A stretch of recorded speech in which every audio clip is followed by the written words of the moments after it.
Hey there, awesome physics students. Let's talk about the real gravity law. Turns out I've been lying to you this whole time, and the force of gravity is not mg like I've been talking about, but instead it's this different force law called Newton's law of gravity, or the universal law of gravitation.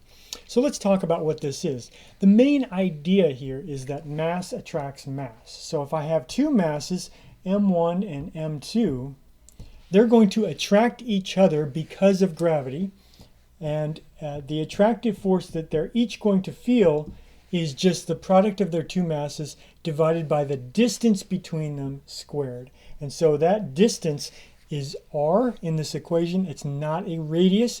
It is just a distance between the centers of the two masses. And out front here I have this number called big G, which is the universal gravitational constant. It's constant. It's the same throughout the entire universe. And it's 6.67 times 10 to the minus 11. Okay, so this is nice. Now that I know the real gravity law, why don't I use it to compute the forces on different objects on the surface of the Earth. So if here's me on the surface of the Earth, and here's another object, and let's compute the force on this object that is attracting them with this universal law of gravity. So the force of gravity on this object is going to be, according to this, it's going to be big G times the two objects here are the mass, the object, and the mass of the Earth. So, because this is the Earth here. And then I multiply that by the other mass. And then I divide that by the distance between the centers of the two objects. And so in that case, that's going to be the radius of the Earth, which I've given here, squared. And so if one thing I might notice about this here is that this mass of the object is going to vary from object to object. That's going to be different every time. But this stuff is always going to be the same, right? Big G is a universal that's constant throughout the universe. Mass of the Earth, I'm on the same Earth, and I'm going to be at the same distance from the center of the Earth as long as I stay on the surface, which I usually do. And so this number is not going to change. So what I could do is compute this ahead of time. And if I compute this number ahead of time, I can just know what number I need to multiply by different masses to get the force acting on them. When I punch this in my calculator, I will get 9.8 newtons per kilogram. Interesting. That is what we called G before. So actually, I was not lying to you.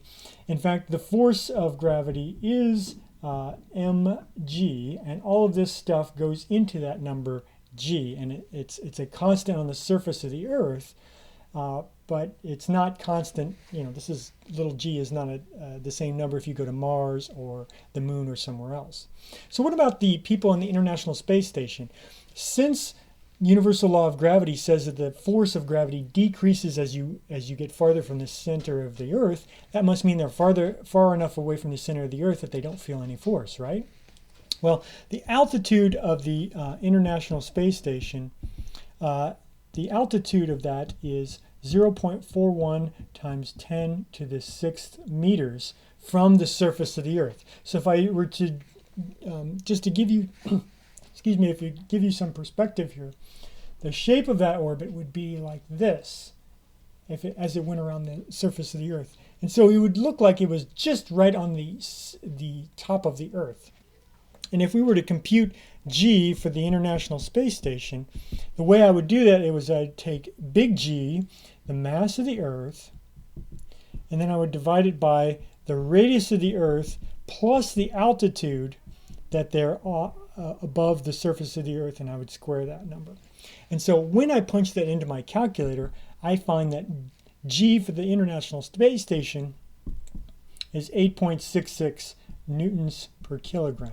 So it's about 90% roughly the same as it is on Earth. It's a little bit reduced, but it's pretty much the same. So what gives? Well, remember that the people in the International Space Station are in orbit. So the whole structure is falling the whole time. They're in free fall. And so it's the same as if you were on the surface of the Earth and you were put into a box and you were launched as a projectile. While you're in the air, you and the box are both in free fall, and you're going to feel like you're floating there in the box.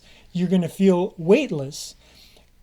you're still near the surface of the Earth, and you still feel the force of gravity. Of course, that force of gravity is going to bring you crashing back down into the Earth. But just like that, the International Space Station people do feel a force of gravity. It's just that they are in free fall, and that is why they feel weightless.